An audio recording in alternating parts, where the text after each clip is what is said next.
Hey guys, welcome to web coding. तो आज हम बात करेंगे डेटा इंजेक्शन के बारे में। तो डेटा इंजेक्शन जो होता है वो हमारा फर्स्ट एंड फोरमोस्ट स्टेप होता है। इसका आपने पढ़ा था बिग डेटा मैनेजमेंट का। ठीक है, फर्स्ट एंड फोरमोस्ट स्टेप होता है ये हमारा बिग डेटा मैनेजमेंट का। अब ये सबसे इम्पोर्टेंट स्टेप माना जाता है डेटा इंजेक्शन। क्यों? क्योंकि जब तक हमारा हडूप सिस्टम में इंजेक्शन नहीं होगा, यानी कि डेटा जब तक वहां तक पहुंचेगा नहीं, तब तक हम उस पर एनालिसिस कैसे करेंगे। ये अगर हमारा HDFS है, ठीक है, हडूप डिस्ट्रीब्यूटेड फाइल सिस्टम, इसमें हमें डेटा डालना पड़ेगा, तभी तो एनालिसिस परफॉर्म कर पाएंगे, है ना। तो ये जो डेटा को हम डालने वाले, इसी को हम क्या बोलते हैं, इंजेक्शन बोलते हैं। ये हम डिस्कस कर चुके हैं, ओवरव्यू ले चुके हैं। आज हम इसको पूरा डिटेल में देखेंगे।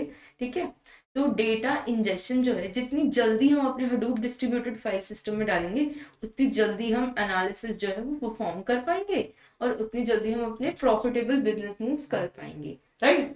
तो फिर डेटा इंजेक्शन को हमें क्विकली भी परफॉर्म करना है और एफिशिएंटली भी परफॉर्म करना है।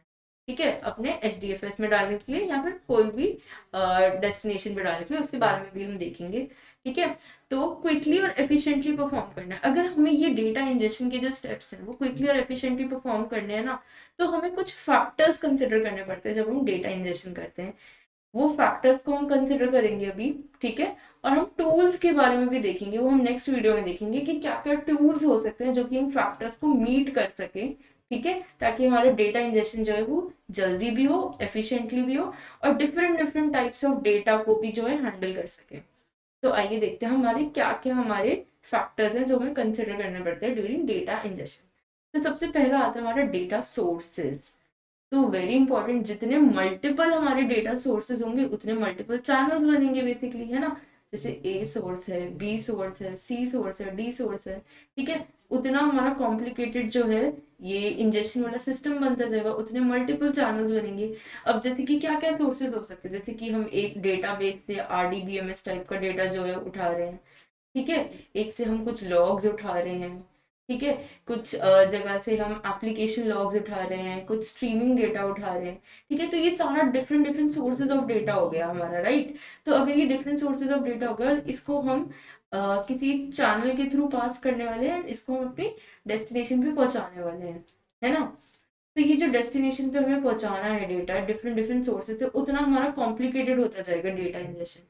ठीक है, तो इसको एफिशिएंटली करने के लिए हमें डेटा सोर्सेज जो है वो अच्छे से कंसिडर करने पड़ते हैं कि किस टाइप का डेटा जो है कहाँ से आ रहा है और कितने सोर्सेज हमारे, उतना कॉम्प्लिकेटेड हमारा डेटा इंजेक्शन का सिस्टम बनता जाएगा। ठीक है, तो इसको हम देखेंगे ऑब्वियसली कि कैसे कैसे टूल्स हम यूज करते हैं डिफरेंट डिफरेंट सोर्सेज से डील करने के लिए। लेकिन हमें ये फैक्ट जरूर कंसिडर करना पड़ता है कि कितने सोर्सेज है हमारे जब हम डेटा इंजेक्शन कर रहे हैं। ठीक है, नेक्स्ट आता है हमारा साइज ऑफ द डेटा। अब एक एग्जांपल कंसिडर करते हैं कि समझ लीजिए कि हमारा कोई शो आता है। ठीक है, जैसे समझ लीजिए I guess Game of Thrones weekly आता था, है ना। जैसे गेम ऑफ थ्रोन्स जब हमारा वीकली आता था ना, तो वहाँ पे क्या होता है ना, डिस्कशन फोरम्स होते हैं ना, जहाँ पे हम जाके डिस्कशन करते हैं, इसको मार दिया, उसका जिंदा रह गया, वो इंसान जिंदा रह गया, वगैरह वगैरह, जो भी डिस्कशन होता था। ठीक है, तो यहाँ पे डिस्कशन फोरम्स जो होते थे ना, ये वीकली में, जैसे समझ लीजिए ट्यूसडे आता था show, I am not aware कब आता था। ठीक है, जैसे ट्यूसडे शो आ रहा है, ठीक है, तो फिर क्या होता था कि यहाँ का जो डिस्कशन फोरम्स थे वो इतने एक्टिव हो जाते थे ट्यूसडे ट्यूसडे को ही। ठीक है, जैसे ही शो खत्म हुआ डिस्कशन फोरम्स बहुत ज्यादा एक्टिव हो गए। ठीक है, सारे डिस्कशन फोरम्स। ठीक है, तो ये क्या हुआ, वीक में एक दिन जो था बहुत ज्यादा हैवी डिस्कशन होता था और हैवी डेटा प्रोड्यूस होता था। ठीक है, इसको हम डेटा को स्टोर तो करेंगे ऑब्वियसली, कि हम जान सके, एनालिसिस कर सके कि लोगों को कैसे पसंद आ रहा है शो। ठीक है, तो अब ये जो रेट ऑफ डेटा इंजेक्शन है, तो ये क्या हो गया कि वीकली होता था, लेकिन बहुत लार्ज अमाउंट, मतलब वीकली आता था लेकिन बहुत लार्ज अमाउंट में डेटा। ठीक है, और ऐसे अगर हम ट्वीट्स की बात करें, एक सेकंड में ऑलमोस्ट समझ लीजिए 6000 ट्वीट्स जो है वो प्रोड्यूस हो रहे हैं।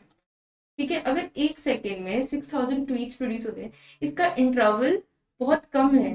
ठीक है, और डेटा, लेकिन डेटा भी कम है ना। मतलब कि एक एक सेकंड में इतना सिर्फ 6000 ट्वीट्स ही प्रोड्यूस हो रहे हैं, लेकिन इसमें वीकली में इतना ज्यादा large amount of data produce हो रहा है। बेसिकली इसमें इंटरवल इतना कम है, इसमें इंटरवल ज्यादा है।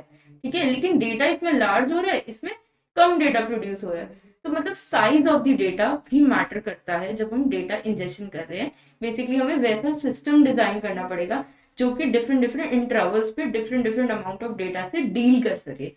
तो ये हमारा साइज ऑफ डेटा भी कवर हो गया यहाँ पे, और रेट ऑफ डेटा इंजेक्शन भी कवर हो गया। ठीक है, कि वीकली में ही इतना लार्ज अमाउंट ऑफ डेटा आ रहा है, और आ रहा है कि एक ही सेकंड में डिफरेंट डिफरेंट एक एक सेकंड बाद ही ऐसे कम कम डेटा जो है वो प्रोड्यूस हो रहा है। ठीक है, तो ये हो गया हमारा साइज ऑफ डेटा और रेट ऑफ डेटा इंजेक्शन।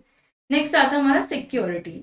ठीक है, अब सिक्योरिटी जब हम डिस्कस करते हैं, obviously security is a very important issue जिसको हमें जरूर इंश्योर करना है जब भी हम डेटा इंजेक्शन करें। हम डिफरेंट सोर्सेज से, है ना, हमारी डिफरेंट सोर्सेज जो है वो क्या है, वो हमारी एक्सटर्नल एंटिटीज ही है बेसिकली, है ना, ये एक्सटर्नल एंटिटीज ही है ना, ये हमारा हडूप सिस्टम की पार्ट थोड़ी है।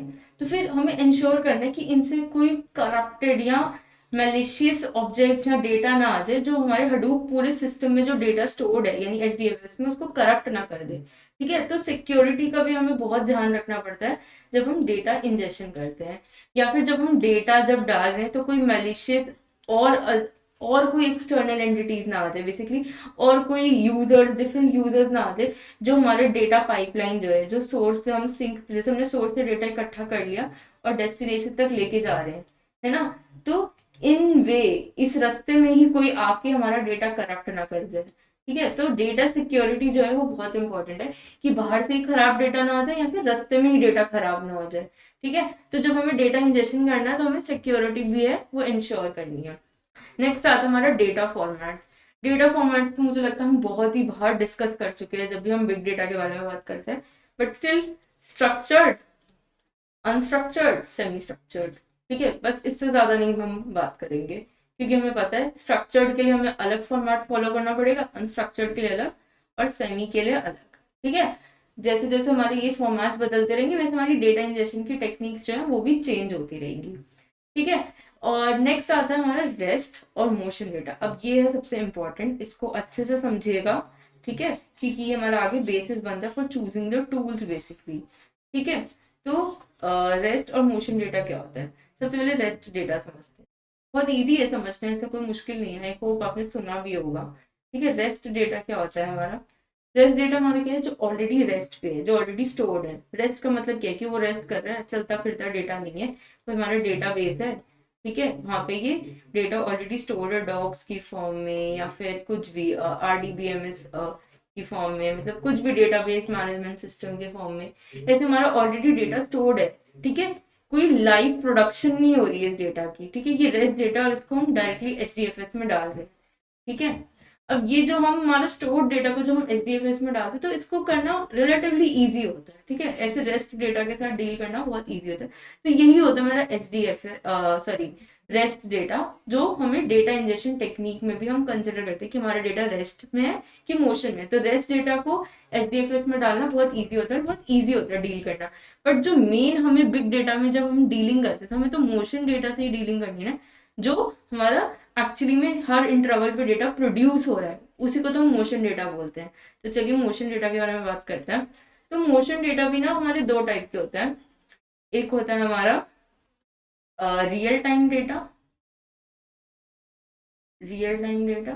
और एक होता है हमारा स्ट्रीमिंग डेटा।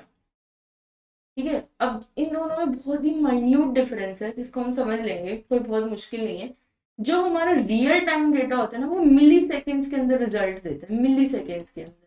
ठीक है, अब एक एग्जांपल लेते हैं, जैसे कि हमारे स्टॉक के प्राइसेस है, वैरी करते रहते हैं। ठीक है, जैसे आप फोन के ऐप में देख रहे हो, ठीक है, स्टॉक के प्राइसेस को देख रहे हो आप, तो जैसे मिली सेकेंड में जैसे अगर स्टॉक वैरी कर रहे हैं, है ना, तो आपको तभी प्राइस जो है वहां पे रिफ्लेक्ट हो जाएगा। ठीक है, तो ये मिली सेकेंड में जो है प्रोसेसिंग करके देता है बेसिकली, मिली सेकेंड में डेटा को वहां पे इंजेस्ट कर देता है, प्रोसेसिंग कर देता है, आउटपुट भी दे देता है। तो ये होती है हमारी रियल टाइम डेटा। ठीक है, रियल टाइम में हमने डेटा को इंजेस्ट कराया और वहीं पे हमने आउटपुट भी दे दिया। स्ट्रीमिंग डेटा हमारा क्या होता है, ये भी एज फास्ट एज पॉसिबल जो है ट्राई करता है कि वो भी अपने आउटपुट जो है वो रिफ्लेक्ट कर दे। ठीक है, जैसे कि हमारा एग्जांपल लेते हैं, कोई फ्रॉडुलेंट ट्रांजैक्शंस हो रही हैं। ठीक है, जैसे कि आप किसी दूसरी कंट्री में बाहर घूमने गए पहली बार, ठीक है, और वहां से आप ट्रांजैक्शन कर रहे हो, तो फिर क्या होगा, आपका जो डेटा होगा उसमें थोड़े चेंजेस आएंगे, कुछ आउटलायर आएगा, है ना। अब ये वाला जो डेटा होगा ना ये होता है हमारा स्ट्रीमिंग डेटा। ठीक है, अब हम ये डेटा हमारा स्ट्रीम होगा बेसिकली, क्या होगा, ये इंजेस्ट होगा मोशन डेटा की तरह। ठीक है, फिर उसके बाद जो हमारा हडूप सिस्टम है वो कुछ एनालिसिस करेगा और बोलेगा कि ये बंदा तो बाहर घूमने जाता नहीं है, इसका तो ज्यादातर ट्रांजैक्शन जो है वो यहाँ पे दिल्ली की है, लोकली दिल्ली की रहने वाला, यहीं पे ज्यादा ट्रांजैक्शन है, तो ये शायद कुछ गड़बड़ है, ठीक है। तो इसने एज सून एज पॉसिबल जो है ना, ये मिली सेकेंड में डेटा प्रोड्यूस करके नहीं देगा हमें, ये थोड़ा अपना एनालिसिस करेगा, ठीक है, और फिर जाके हमें जो है ये क्या कहते हैं आउटपुट देगा कि शायद ये फ्रॉडुलेंट ट्रांजैक्शन होने वाली है ना, और कंफर्मेशन के लिए पूछता है इज दैट यू, ठीक है। तो फिर ये जो होता है ना, ये होता है हमारा स्ट्रीमिंग डेटा, जो कि मिली सेकेंड्स में नहीं प्रोड्यूस करके as fast as possible try करता है, और ये हमारा रियल टाइम डेटा जो कि मिली सेकेंड्स में हमारा जो है आउटपुट रिफ्लेक्ट कर देता है। तो ये सारी चीजें जो है ना हमें कंसिडर करनी पड़ती है जब हम डेटा इंजेक्शन कर रहे हैं, कि हमारा रियल टाइम में डेटा हो रहा है कि स्ट्रीमिंग डेटा है, किस टाइप का फॉर्मेट है, सिक्योरिटी हमें देखनी पड़ती है, रेट ऑफ डेटा इंजेक्शन भी हमने डिस्कस किया कि कितने इंटरवल्स पे कितना अमाउंट ऑफ डेटा जो है प्रोड्यूस होने वाला, साइज में भी आ गया, रेट में भी आ गया, और डेटा सोर्सेज भी हमने डिस्कस करी कि उतना हमारा कॉम्प्लिकेटेड होता रहेगा सिस्टम ऑफ डेटा इंजेक्शन, ठीक है। नेक्स्ट हम बात करेंगे steps to follow during data injection, ठीक है, ये यहाँ पे थोड़ा मिट गया, कोई बात नहीं, इंजेक्शन, ठीक है। तो steps to follow during data injection, तो हमें क्या क्या स्टेप्स फॉलो करने पड़ते हैं, कुछ नहीं है, बेसिक जो अभी तक हम बात करें वही है, बस इसको एक बार पॉइंट्स में लिख दिया गया है। डिफरेंट सोर्सेज से हम डेटा गैदर करेंगे, ठीक है, वैल्यूएबल डेटा निकालेंगे। अब सारे सोर्सेज हमने डेटा डायरेक्टली अपने उसमें ले रहे हैं, तो जरूरी थोड़ी नहीं कि सारे डेटा वैल्यूएबल हो, है ना, कुछ कुछ अननेसेसरी डेटा भी तो हो सकता है, तो हमें वैल्यूएबल डेटा ही कलेक्ट करना है। उसके बाद हम उसको डेस्टिनेशन पे ट्रांसफर कर देंगे, ठीक है, उसको बेसिकली डेटा को स्टोर कर देंगे जहां डेटा स्टोर होना है। और ये स्टोरेज कहाँ होने वाली है, ये तो बताने की जरूरत नहीं है, HDFS में होने वाली है, हडूप डिस्ट्रीब्यूटेड फाइल सिस्टम में। जनरली जो हमारा क्या कहते हैं रेस्ट डेटा है वो सारा HDFS में ही जाता है, और कभी कभी हमारा जो होता है ना डिफरेंट डिफरेंट एक और डेस्टिनेशन भी होती है जहाँ पे हमारा स्ट्रीमिंग डेटा या फिर लाइव वाला जो रियल टाइम डेटा है वो भी जाता है, वो हमारा HBase में भी कभी कभी जाता है, ठीक है। तो HBase भी हमारा डेटा स्टोरेज का ही एक जगह है, ठीक है, इसके बारे में भी हम डिटेल में बात करेंगे, तो टेंशन मत लीजिए। लेकिन अभी आप ये समझ लीजिए कि क्या क्या हमारे स्टेप्स हो रहे हैं, ठीक है, वैल्यूएबल डेटा निकालिया फिर ट्रांसफर किया, ठीक है, डेस्टिनेशन पे पहुंचाने के लिए। अब जनरली हमारा रियल टाइम डेटा वाला जो है वो डिफरेंट डिफरेंट डेटा स्टोरेजेस पे भी जाता है, ठीक है, ये हडूप का ही पार्ट है, ठीक है, ऐसा नहीं है कि ये कोई एक्सटर्नल एंटिटी आ गई, ये सारा हडूप का ही सिस्टम है, ठीक है। तो फिर इसके बारे में भी हम बात करेंगे HBase के बारे में, लेकिन अभी आपको बेसिक यही समझना था कि कैसे डेटा जो है हम गैदर कर रहे हैं, वैल्यूएबल निकाल रहे हैं और डेस्टिनेशन पे ट्रांसफर कर रहे हैं। तो ये सारा था हमारा अबाउट डेटा इंजेक्शन। तो आई होप आपको समझ आया होगा ये जो जो हमने स्टेप्स लेने हैं एंड क्या क्या हमारे फैक्टर्स हैं जो हमें कंसिडर करने हैं। तो thank you for watching and thank you for your patience. Next video में हम डिस्कस करेंगे डिफरेंट डेटा इंजेक्शन टूल्स जो कि इन फैक्टर्स को एक्चुअली मीट कर सके, ठीक है। इन फैक्टर्स बेसिकली हमारे चैलेंजेस हैं ये, है ना, इन चैलेंजेस को हमें खत्म करके अपना एक परफेक्ट डेटा इंजेक्शन वाला टूल बनाना है जो कि डेटा को इंजेस्ट कर सके इन हमारा हडूप फाइल सिस्टम, राइट। तो फिर वो टूल्स हम देखेंगे कि कैसे बन सकते हैं, कौन कौन से टूल्स होते हैं जो कि डेटा इंजेक्शन करने में हेल्प करते हैं, तो उनके बारे में हम बात करेंगे। तो आज के लिए इतना ही, thank you for watching, thank you so much.